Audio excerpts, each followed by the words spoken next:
Hello everyone, welcome to the stand up economist. तो आज के इस वीडियो में हम लोग बात करेंगे राहुल गांधी एंड प्रोफेसर अभिजीत बनर्जी के बीच जो कन्वर्सेशन हुआ था इंडियन इकोनॉमी को लेकर। आप अगर इनका इंटरव्यू देखिएगा रघुराम राजन जी के साथ, तो आप एक चीज़ पाइएगा कि उन्होंने इकोनॉमी की कम और पॉलिटिक्स की ज़्यादा बात की थी। लेकिन वहीं अगर आप बात करते हैं, अगर आप सुनते हैं जो अभिजीत बनर्जी ने जो बातें बोली, तो मोस्टली हार्डकोर इकोनॉमिक्स है और उनका ज़्यादा फोकस था कि किस तरीके से इकॉनमी को रिवाइव किया जाए। जहाँ तक राहुल गांधी का सवाल है, तो एक बात तो आप लोग जान लीजिए कि अगर अपनी क्रेडिबिलिटी बढ़ानी है तो इसका मतलब ये नहीं हो जाता है कि अच्छे अच्छे लोगों से बात कर कर लोग अब मुझे भी वैल्यू देने लगेंगे। उन्होंने भी एक कोशिश की थी कि किस तरीके से जो उनके स्कीम्स थे या उनका जो एक आइडिया था, एजेंडा था, उसको किस तरीके से पुश किया जाए। लेकिन अभिजीत बनर्जी उन सारे ट्रैप में नहीं फंसे और अभिजीत बनर्जी ने वो बताया जिनकी वो बहुत पहले से एडवोकेसी करते आ रहे हैं। अभिजीत बनर्जी ने दो बहुत महत्वपूर्ण बातों पे उन्होंने अपना सारा फोकस रखा था।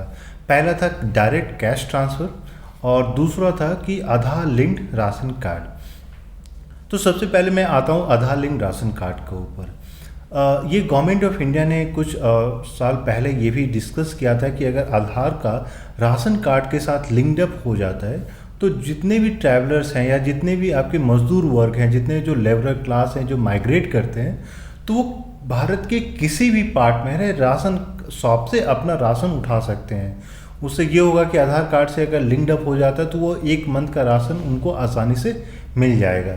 और ये काफ़ी अच्छा स्कीम भी है। नहीं तो होता क्या है कि कोई अगर लेबरर क्लास कहीं से एक दूसरे प्लेस माइग्रेट करता है तो उनका राशन कार्ड जो है उनके ओरिजिनल जो डोमिसाइल स्टेट है या डिस्ट्रिक्ट है वहीं से लिंक्ड अप होता है और वो मान लीजिए कहीं और जाता है, ट्रैवल करता है वर्क की खोज में, तो वो जो है राशन का इस्तेमाल नहीं कर पाता है।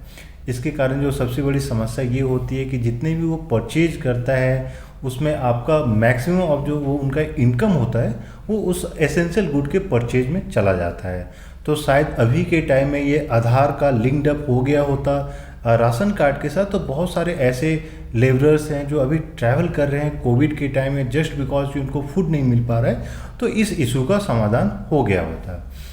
दूसरा एक जो अभिजीत बनर्जी ने जो एक इम्पॉर्टेंट पॉइंट रेज किया था वो है कैश ट्रांसफ़र। इनका ये कहना था कि कैश ट्रांसफ़र अगर दे दिया जाता है तो जितने जो आपके लेबरर्स हैं या poor section of the society है वो जो है एटलीस्ट अपना डिमांड मेंटेन कर पाएंगे।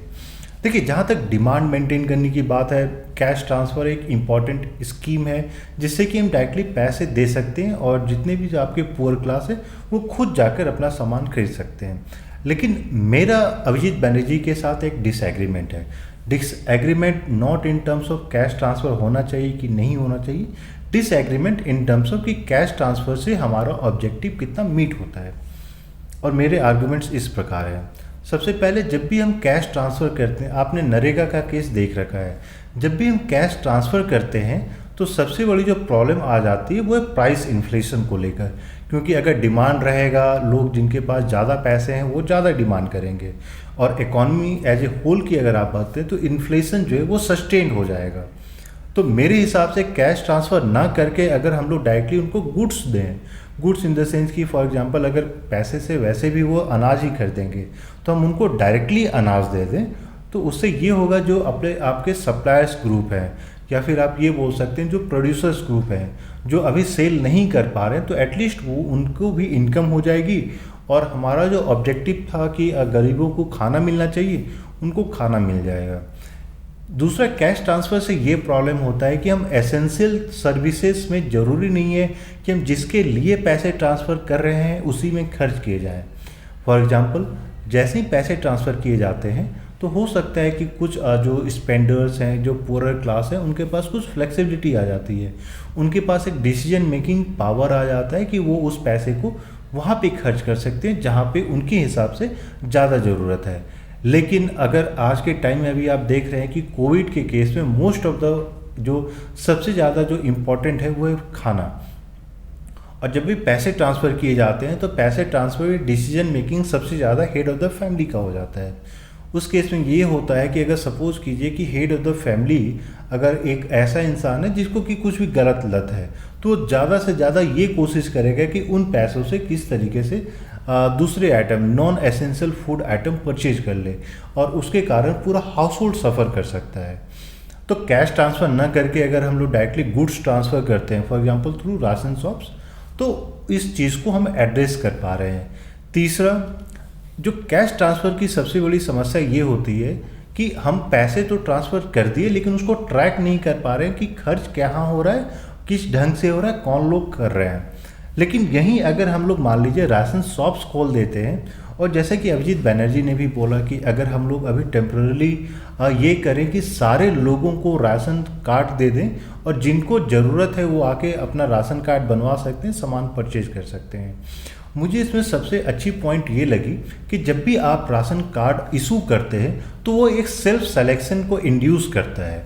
Self selection in the sense कि उन्हीं लोगों को ये मदद करेगा, या वही लोग जाके राशन कार्ड बनवाएंगे जिनको सच में ज़रूरत है।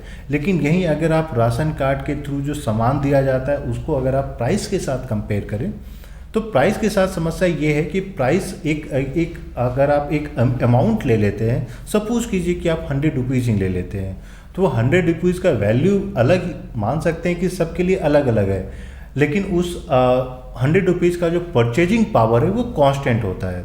फॉर एग्जांपल, अगर मान लीजिए सरकार पैसे बांट रही है, तो अमीर या मिडिल क्लास भी जाके वो पैसे को ले लेगा, क्योंकि उस पैसे से वो नॉन एसेंशियल प्रोडक्ट खरीद सकता है, और गरीब जो है एसेंशियल प्रोडक्ट खरीद सकता है।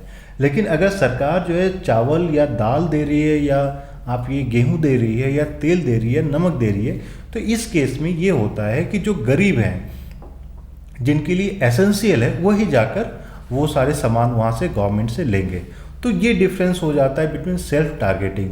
और जहाँ तक सेल्फ टारगेटिंग की बात होती है, तो मेरे हिसाब से एज ए पॉलिसी स्टिमुलस या policy intervention, self targeting is much more beneficial.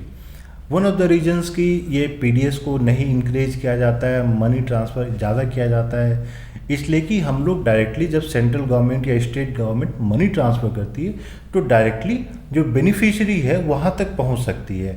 लेकिन अगर हम लोग बात करें पीडीएस के थ्रू, जहाँ पे आपके एफसीआई इन्वॉल्व होते हैं, ट्रांसपोर्टेशन इन्वॉल्व होता है, मिडिल मैन इन्वॉल्व होते हैं, तो इसमें लीकेजेस के चांसेस ज़्यादा हो जाते हैं। लेकिन कोशिश ये करनी चाहिए कि अगर लीकेजेज हो रहे हैं तो हमें एड्रेस ये करना चाहिए कि लीकेजेज को कैसे ख़त्म करें, ना कि एक पूरे सिस्टम को अबेंडन करके डायरेक्टली कैश ट्रांसफ़र कर दिया जाए। और जो लास्ट में उन्होंने बोला था कि एमएसएमई को किस तरीके से रिवाइव करना है।